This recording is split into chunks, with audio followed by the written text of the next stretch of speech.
we guide you through how to go back to the old Outlook in 2026. So the first thing you need to do is to open Outlook on your computer and look at the top right corner of the screen where you'll usually see a toggle or switch that says New Outlook.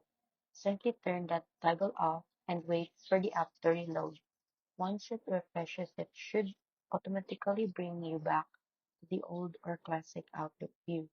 Now, if you don't see the toggle, click on the Help or Settings icon, then look for an option like Switch back to Classic Outlook or Revert to Old Version.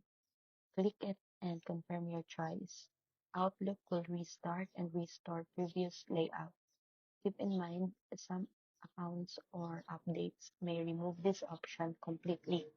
So, if that happens, your best alternative is to use Outlook by your browser or reinstall a previous version.